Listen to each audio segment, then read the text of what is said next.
buying your first home in St. Louis? One wrong move can cost you thousands, or even your dream home altogether. But don't worry, in this video we're going to break down the most dangerous mistakes first-time homeowners make. From financial traps to picking the wrong neighborhood, I've seen it all, and I want to make sure that you don't make the same mistakes. Stay tuned, because mistake number 5 is something many buyers overlook and could cost you thousands. Hi, I'm Ben, your St. Louis real estate ninja. I'm an investor, agent, and property manager in the St. Louis area. I own over 30 doors in St. Louis. I am here to make you money. I'm here to save you time and money and make your dreams come true. I am giving away a 20-minute free consultation about St. Louis real estate. If you are interested in that, feel free to email, text, or call me and we can set that up. I look forward to talking to you about your goals in St. Louis. But other than that, let's get to it.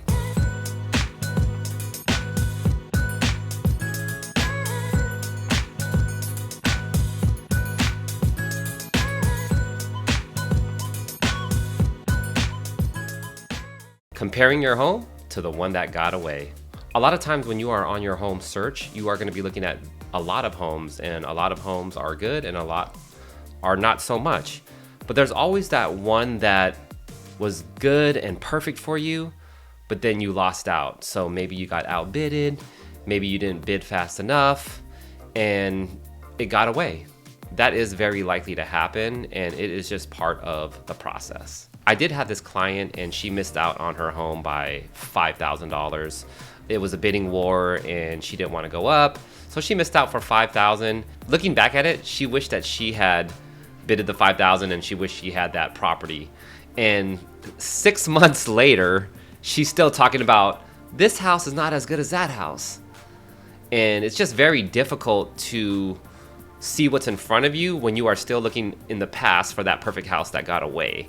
So if you do lose a property, in your mind, you have to move on very fast. It's already over, someone else already has it and enjoys it. And it is really tough because home buying is an emotional process, but you're not gonna do yourself any favors by holding on to the past and comparing to that other house. A lot of times when you compare to the past, then a perfectly good property in front of you does not look as good. So you just let opportunities pass you by. You don't make good offers. Maybe the home prices have gone higher now, but you're saying 6 months ago that house was lower. So now in this market, I only want to offer lower from 6 months ago. But that's not realistic, and all these opportunities are going to pass you by. A quick tip is not to compare this house and how it falls short to that perfect one that got away. But let's look at the positive. Does it have the kitchen that you want? Does it have the room that you want? Does it have the location that you want? Let's make a list of all the positives. Do those items fit with what your family wants? Does it have the amenities that you want? Is it in budget of what you want? Are your priorities straight? So if your priority is to have a dream kitchen and a finished basement, does it have that, and will that work? Try to look at all the houses independently to the ones that are active right now. Let's disregard all the ones that are not on the market anymore. Just keep in mind that the housing market is dynamic and homes come and go. There's always going to be another house for you. There's always going to be ones that got away. So you just have to know that there are always going to be more deals, and you will find that perfect property if you keep on seeking and you are diligent enough. When you are looking at a lot of houses and you still haven't found the house that you want in a short period of time, let's say you looked at 20 houses in 1 week. That can be a trap for burnout, because you've seen so many and then you just start forgetting which ones are good, which ones are bad, and you're just kind of doing it to do it, and nothing really stands out. So that happens a lot, and what you want to do is just reset. So let's take a weekend. Don't look at any houses. Don't go on the internet. Just reset, think about what you want. You might want to pray about it. You want to spend time with your friends and family. It can be really stressful when you look at a lot of properties and you don't get anything. It is a tough situation. So just a hard reset of a week or so, you come back refreshed. And then when you come back, see only a few properties at a time. A lot of times only 2 to 3 properties a day is more than enough. If you're trying to fit in 7, 8, 10 homes in a day, it just keeps going and going and going, and then it becomes a blur. Overextending financially. A lot of times when you are a first-time home buyer, you get a pre-approval and it's for a certain budget. And what you want to do is get the house at the maximum budget that you could possibly afford, the maximum house. Most people do that, and that could be a big mistake. So just because you are approved for $500,000 doesn't necessarily mean that you should try to get a property for $500,000. What you're pre-approved for is just your mortgage cost. So if you buy a bigger house in a amazing neighborhood and you are stretching yourself, your taxes may be higher, your utilities might be higher, your lawn might be bigger and more maintenance in that regards, your HOA fees might be higher, and that's not factored into your pre-approval letter. Then you are hundreds of dollars, if not thousands of dollars, over what your maximum monthly payment should be. So back to the example of $500,000. What if you bought a property for $425,000 and it had everything that you wanted and all your priorities in the location that you want? I believe that could be a good way to do it. So you buy the house for $425,000, it's livable, it has the space that you want, the location that you want, and your payment is more affordable. Then you could afford the maintenance and the taxes and the insurance and all that good stuff. But you are not maxing out financially. So in case emergency comes up, more likely you're gonna have some money to get those things fixed and not just stretch yourself to the max. So depending on your situation, if you have reserves, that's always great. So if you are at your max budget and you know you have a certain reserves that you can fix things up in case of an emergency, that's great. Another thing that's very common is first-time home buyers want everything fixed up, and most homeowners want everything fixed up and rehabbed and perfect, and you pay the price for that. But if you are able to look past some of that, and let's say a house is a little outdated, but it's functional. The kitchen cabinets are a little old, it doesn't have granite countertops, it might need a paint job, but the price is significantly less, I urge you to look into that to see if you can live in it for now and slowly upgrade from there. So let's go back to the example. Let's say you bought that house for $425,000 instead of $500,000 with everything fixed up. You bought it for $425,000, but let's say you can redo the kitchen and do the painting for $25,000. Then you're in it for $450,000 instead of $500,000. Then your house is spruced up and the way that you like it, and you still have that $50,000 of equity. This is very difficult for a lot of first-time home buyers and normal home buyers to look past because you want everything fixed up. I don't want to do any work, ready to move in. And that's great. If you could afford that and you find something in your budget, go for it. But in a competitive market, if you want to get a deal and not overpay, but still get the house that you want, look for something that's a little bit dated, but livable, and slowly fix it up from there. Understanding neighborhood dynamics. In St. Louis, there are a lot of different townships, municipalities, and they're all different with different cultures and different neighborhood classes. It's important to know those to find the right fit for you. You want to research property values, crime statistics, school statistics, and more. A lot of people just go with the town or the neighborhood and they get stuck in that. But there are options around that you can find something good at a better deal. So let's say you really like Kirkwood. I really want to get into Kirkwood. Kirkwood is the best. I'm fixated on getting into Kirkwood. And Kirkwood is amazing and the prices reflect that. So they're a lot higher. But if you just looked out a little bit and looked at Webster Groves or Crestwood, very, very good neighborhoods, very good schools, safe, and all that nearby for a fraction of the cost. If you can do that, you can get the house that you want within your budget and a great quality of life as well. So don't be fixated on one township. If you really do like a certain neighborhood, then we can go back to, buying something a little bit dated and then fix it up from there if you can't find something fixed up. But look at the surrounding neighborhoods. Make sure that the neighborhood is a fit for what you are looking for. As a rental property investor, I like to class my neighborhoods. So there are 4 classes of neighborhoods in St. Louis and most towns, but there's going to be A class neighborhoods, which are the best neighborhoods with the highest property values and the best school districts. And then there's D class neighborhood, which is, the worst neighborhoods with the worst crime and the lowest property values.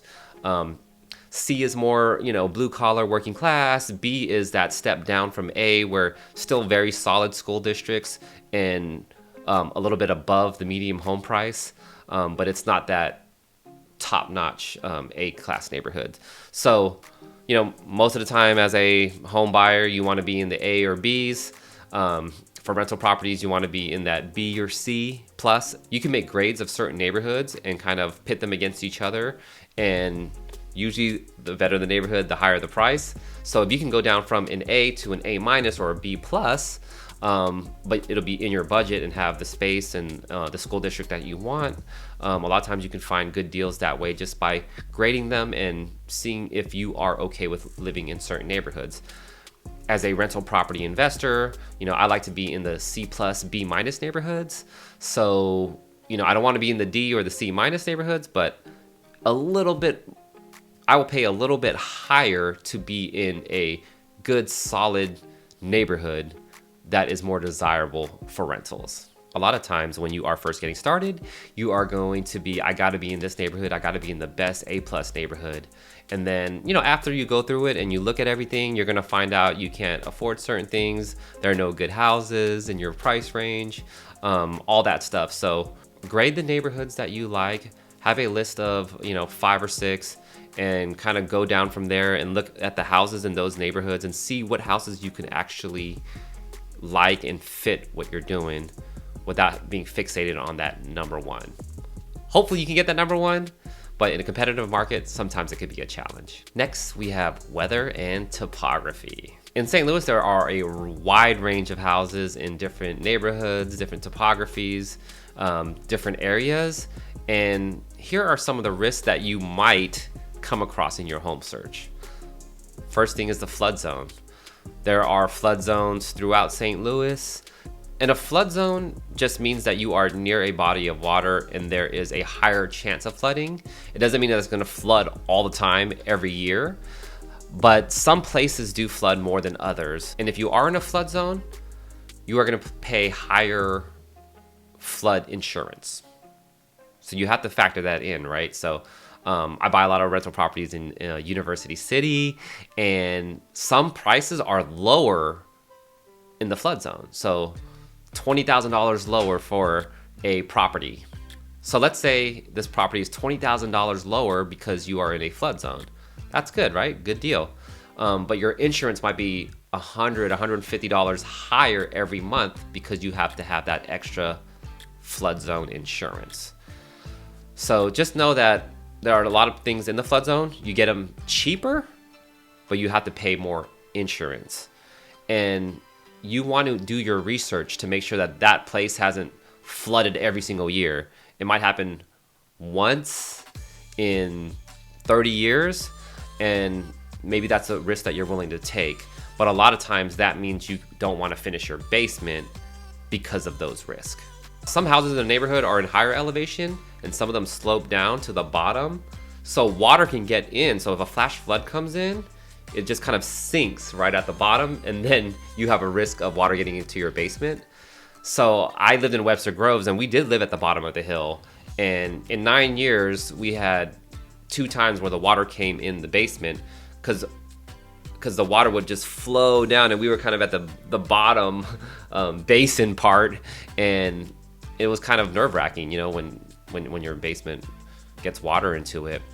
And when I moved to my new house, it's more elevated and it's kind of sloped down, but I'm up here and it slopes down. So now I don't really worry about getting water in the basement because my house is a little bit more elevated and higher. So if you see a house and there's some stairs going up and it's a little slope and hilly, that could be a good thing for water not coming into your basement. So things like that I think about now because I have PTSD about some of that stuff before. So think about the topography. Where is it at? Is it on the bottom of the hill? Is it on a slope? Does the water run this way or that way? Those are things that you should think about. Is your property next to a river or a creek? Is it by River de Pere, the Merrimack River? the Missouri River. If you're closer to those, higher chances of things happening when there's a big storm coming in. St. Louis also has a lot of trees. And if your house is right next to a tree and it's leaning over, and every time there's a storm, a big storm, there's always some trees falling down in the park and in streets. Is there a tree right over your property? Right? How tall is the tree? Is it away? Is it, I look at that things because it's happened to me before. I once had a tree fall on my garage and it damaged the whole garage, and we had to demo the whole garage, and now it's just a parking pad. So those are things you think about, and you want to think about maybe even trimming those trees, cutting those trees, and you want to budget for that before you move in. What you don't want to do is just have the tree fall on your roof, and then you got to replace that, and then you have a bunch of damage. Does your area shovel snow fast? At the time of this video, there's snow outside right now. And there are certain parts of St. Louis, certain parts of the city where the roads don't get plowed or iced enough. And then it is weeks sometimes before it is all dry and clear. And then there's a lot of ice and slippage and not safe conditions. But if you are in a neighborhood that does plow snow, or in an HOA or someplace that takes good care of it, that is a big plus. A lot of first-time homebuyers don't think about those type of things, and then by the time it's too late, they're stuck in dealing with damage. Failing to account for resale value. You do need to consider the future value of your home. Is it in an area that you think is going to appreciate and go up in value? Or are you losing population and it is declining? In a competitive market, sometimes we get caught up and we just want the house. Let's say you really loved a house and it's a very competitive market and there are 10 offers on the table and you offer $100,000 over market value. That did happen a couple of years ago. And if you're bidding $100,000 over market value and now the market has slowed down, the average person in America moves houses every 7 to 9 years. So let's just say in 7 years you want to move out, and it only went up $50,000 in that time because markets go up and down.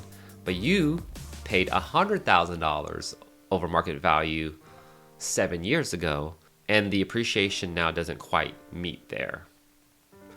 So now there's a $50,000 gap there, and you are going to be losing money and underwater, and you are going to be owing more money when you sell the house. So you want to be very mindful of not overpaying now, what area is likely to appreciate more in a few years, and which areas are just going to appreciate a little bit over the years. So accounting for resale value also means not fixing up your house necessarily to your needs, but when it comes time to sell, what will the market like? So let's just say you like red walls and murals and you had all this funky design. That's cool for you as you live there, but once you put that on the market and the whole market sees that, then they might not be as receptive to it, and they're gonna be like, that taste is just for a certain amount, and you want to have it where the masses is gonna like it. So most likely the masses are gonna like things like granite countertops, light colored cabinets, subtle paint tones. If you are just making all these murals, have funky flooring, everything is mismatched, that's gonna affect your value when you resell it. So if you want to customize something to your needs, that's great, but just know that when it comes time to sell, you're gonna have to make it more appealing to the masses. Let's say we have a neighborhood and the average price is $500,000, and some of the properties are in the 400s and some are in the 500s, and you want to go and pay $750,000 for the best house in the whole neighborhood.